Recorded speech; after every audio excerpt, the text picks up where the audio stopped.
wildest and woolliest reincarnation of the Old West in the world today. For 5 dynamic days out of every summer, Cheyenne lives again the explosive drama of the hard-living, hard-riding cow country. It's a pounding spectacle. There's 100 years of history, and 100 before that, all gathered in the thinking going on beneath his hat. And back behind his eyeballs and pumping through his veins is the ghost of every cowboy that ever held the reins. Every coil in his lasso's been thrown 1,000,000 times. His quiet concentration's been distilled through ancient minds. It's evolution working when the silver scratches hide, and a ghostly cowboy chorus fills his head and says, "Let's ride." And the untamed fury of outlaw horses and cattle. The famous and the rowdy, the savage and the sane, the blue bloods and the hot bloods and the Corriente strain, all knew his mother's mothers, or was it his daddy's kin, till he's nearly purely cowboy, born to ride and bred to win. This rodeo is so much different than a lot of the ones we go to, you know, just all the history behind it. You know, you go back there and they have these benches back there where if you're the previous champion of the rough stock events, they put your little plaque on the bench. And, you know, every guy you've ever looked up to has won this rodeo, so I want to get my name on the bench back there this year. Freckles Brown might pull his bull rope. Casey Tibbs might jerk the flank. Bill Pickett might be hazing when he starts to turn the crank. Plus Remington and Russell looking down his buckhorn sight, all watching through the window of this cowboy's eyes tonight. And standing in the catch pen, or in chute number 9, is the offspring of a mountain that's come down from olden time. A volcano waiting quiet till they climb upon his back, rumbling like the engine of a freight train on the track.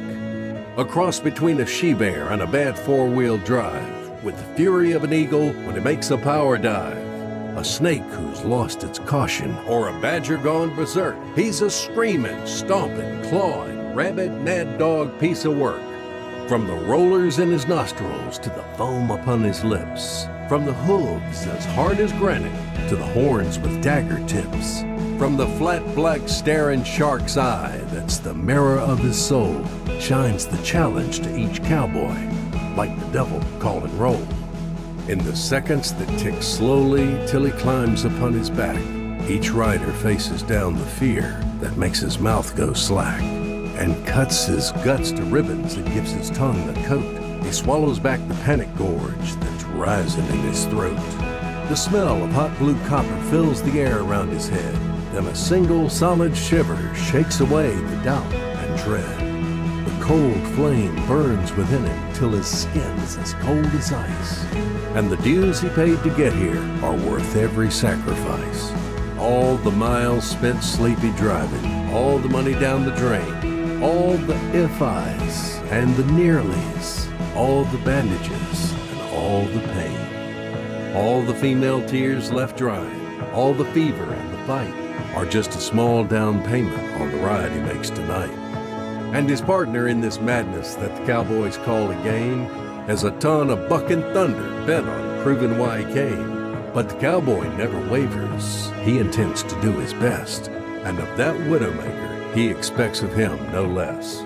There's a solemn, silent moment that every rider knows when the time stops on a heartbeat like the earth itself was froze. Then all the ancient instinct fills the space between his ears till the whispers of his phantoms are the only thing he hears. When you get down to the cutting and the leather touches hide and there's nothing left to think about, he nods and says, "Outside." Then frozen for an instant against the open gate, his history turned to flesh and blood, warrior incarnate. And while they pose like statues in that flicker of an eye, there's something almost sacred. You can see it if you try. It's guts and love and glory, one mortal's chance at fame. His legacy is rodeo, and cowboy is his name.